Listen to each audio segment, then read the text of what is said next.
ഈ ജനിക്കുമ്പോഴും മരിക്കുമ്പോഴും നമ്മളെ ആരെങ്കിലുമൊക്കെ താങ്ങണം.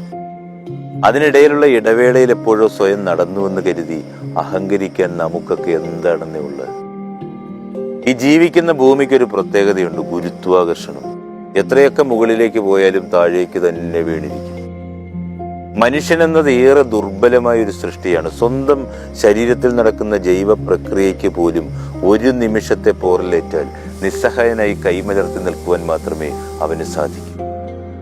നമ്മുടേതെന്ന് കരുതുന്ന ഒന്നും നമ്മുടേത് മാത്രമല്ലെന്ന് തിരിച്ചറിയുന്നത് വരെ നമ്മളൊക്കെ അഹങ്കരിച്ചുകൊണ്ടേയിരിക്കും. സ്നേഹമെന്നൊക്കെ പറയുന്നത് നെല്ല് പോലെയാണ്, വിതച്ചിട്ടാണ് മുളയ്ക്കുന്നത്. അഹങ്കാരമാണെങ്കിൽ പുല്ലുപോലെയാണ്, സ്വയം അങ്ങ് മുളച്ചോളും. ഇന്ദ്രിയങ്ങളില്ലാത്തൊരു ജീവിയാണെന്ന് ഈ അഹങ്കാരം എന്നൊക്കെ പറയുന്നത്. അതിന് മൂർച്ചയുള്ള നാവും മറ്റൊരാൾക്ക് നേരെ ചൂണ്ടുന്ന വിരലുകളും മാത്രമേ ഉള്ളൂ. അസ്ഥാനത്ത് പ്രകടമാക്കുന്ന തിരിച്ചറിവില്ലാത്ത ഞാനെന്ന ഭാവമാണത്. തന്നെക്കുറിച്ച് തന്നെയുള്ള തെറ്റിദ്ധാരണയും സ്വയം അതിരുകളില്ലാത്ത അഭിമാനവും അന്യരോടുള്ള അവമതിപ്പും.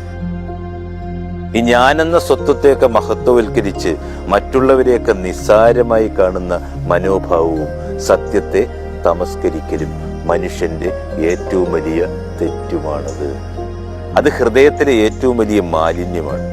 നമ്മുടെ മുമ്പിൽ കത്തുന്നതും ആത്മാവിനെ ദഹിപ്പിക്കുന്നതുമായ അഗ്നിയാണ്. ആത്മവിശ്വാസമൊക്കെ പുഞ്ചിരിക്കുമ്പോൾ അഹങ്കാരം പുച്ഛിക്കുന്നു.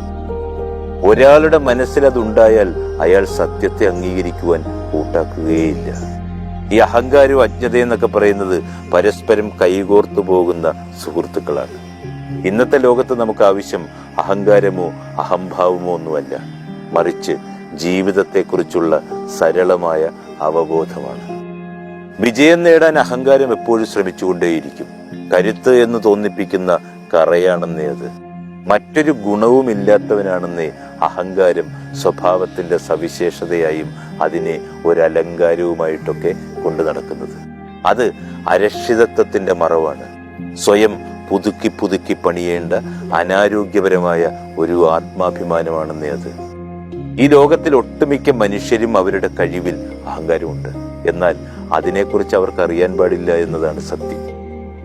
ഒന്നിന്റെ പേരിലും നമ്മൾ അഹങ്കരിക്കുകയോ എന്നെ കഴിഞ്ഞ് ആരുമില്ല എന്ന് ചിന്തിക്കുകയോ ചെയ്യരുത്. അത് അറിവിലായാലും സമ്പത്തിലായാലും സൗന്ദര്യത്തിലായാലും അധികാരത്തിലായാലും. ഞാൻ എന്നത് അഹങ്കാരത്തിന്റെയും നമ്മൾ എന്നത് വിനയത്തിന്റെയും ഭാഷയാകുന്നു. ഈ കയറിപ്പോയ പടികൾ പറയും മറക്കരുതെന്ന്. തിരികെ ഇറങ്ങാനും അത് തന്നെ വേണമല്ലോ.